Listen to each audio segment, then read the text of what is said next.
मुरादाबाद की कुंदरकी विधानसभा में होने वाले उपचुनाव को लेकर एआईएमआईएम और बहुजन समाज पार्टी के द्वारा तुर्क प्रत्याशी को मैदान में उतार दिया गया है। बात करें 3 दशक से इस विधानसभा पर तुर्क प्रत्याशी का कब्जा रहा है। मेरे साथ बात करने के लिए मुरादाबाद के पत्रकार हैं, सीधा उनसे जानेंगे। शनावत भाई, कुंदरकी से ताल्लुक लगाते हैं, क्या कुछ चुनावी समीकरण है, क्या कोई कहेंगे?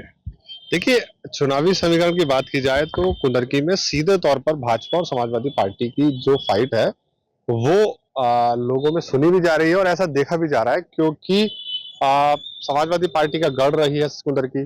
और वहां से हमेशा समाजवादी पार्टी के और बहुजन समाज पार्टी के जो है विधायक रहे हैं। 1993 में वो भारतीय जनता पार्टी एक बार चुनाव जीती है, लेकिन इस बार जो भारतीय जनता पार्टी के बड़े नेता हैं उन्होंने तमाम प्रयास किए हैं, तमाम रोडों का शिलान्यास किया है, तमाम मार्गों का जो है वहां पर घोषणा की गई है और वो जिस तरीके से दावा कर रहे हैं कि इस बार वो कमल खिलाएंगे, तो मुझे लगता है कि जैसी घोषणाएं हैं तो लोगों को वो भी प्रभावित करने में जो कहीं ना कहीं पूरी तरह से कामयाब हो रहे हैं। लेकिन समाजवादी पार्टी और भारतीय जनता पार्टी का वहां सीधे तौर पर सीधी सीधी फाइट है। कहीं ना कहीं जिस तरीके से आजाद समाज पार्टी वहां लड़ रही है और हाफिज वारिस भी एक, क्योंकि तुर्क बिरादरी और वहां कई सारी ऐसी बिरादरी है, क्योंकि बिरादरियों का चुनाव में खेल रहता है, तो वहां जो एआईएमआईएम के प्रत्याशी हाफिज वारिस वो तुर्क बिरादरी से आते हैं और जो सूत्रों की अगर माने तो समाजवादी पार्टी का जो टिकट है वो जो पूर्व विधायक हाजी रिजवान उन्हें लगभग हो गया है। और अगर ये पूरा समीकरण अगर बैठता है, क्योंकि वो जो लड़ते हैं चुनाव समाजवादी पार्टी के विधायक वो बीसी बिरादरी पर और तुर्क बिरादरी पर लड़ते हैं, तो 2 प्रत्याशी उसमें हो गए। तो समाजवादी पार्टी के लिए कहीं ना कहीं आज ये जो फाइट है वो इस बार कांटे की फाइट में मानता हूं कि होगी और भाजपा से सीधा सीधा मुकाबला है और दिलचस्प मुकाबला होगा, यही मैं कह सकता हूँ बस। एआईएमआईएम और बसपा के द्वारा तुर्क प्रत्याशी को मैदान में उतार दिया गया है, क्या चुनावी समीकरण सपा का बदलेगा इससे? समाजवादी और भाजपा में ही टक्कर रहेगी, क्योंकि वहाँ हर बार चुनाव जो है समाजवादी का और भाजपा का चुनाव होता है।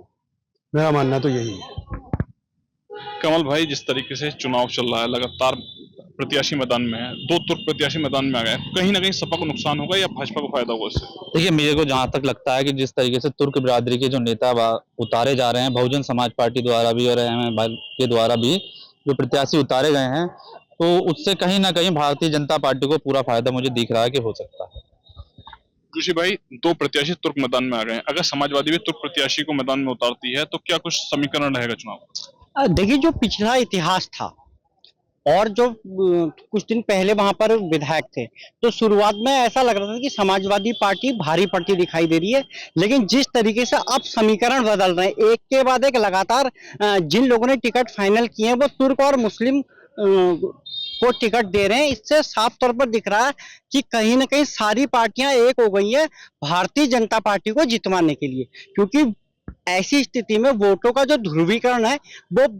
हर हालत में होने वाला है। और अगर मुस्लिम वोट पूरी तरीके से डिवाइड हो जाता है, भारतीय जनता पार्टी इसमें सफल रहती है, तो कहीं ना कहीं भाजपा का जो प्रत्याशी है वो बहुत मजबूत लड़ेगा इस चुनाव में। जी शनावाज, लगातार कुंदरकी रहते हैं, उपचुनाव में निगाह बनाए हुए हैं, तो क्या कुछ लगता है जिस तरीके समाजवादी किसे जो है तुम्हारा मैदान में उतारे? देखिए शारिक भाई, एक चीज मैं मेंशन कर दूं यहाँ, ये डिपेंड करता है भारतीय जनता पार्टी के टिकट पर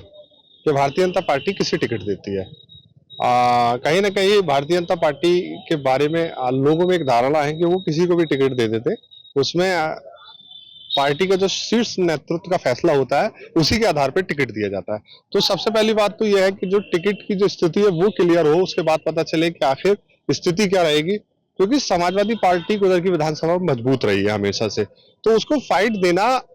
इतना मतलब कहीं ना कहीं मैं मानता हूँ कि भाजपा के लिए कठिन तो है, लेकिन जिस तरीके से उन्होंने कार्य किए हैं, फिर टिकट के चयन, क्योंकि किसको भी टिकट देते हैं, तो ये सबसे ज्यादा बड़ी भूमिका रहेगी। और आपने इस तरीके से सवाल किया तो मैं उसका जवाब आपको ये दे दूं कि समाजवादी पार्टी के लिए इतनी आसान राह नहीं है, क्योंकि जो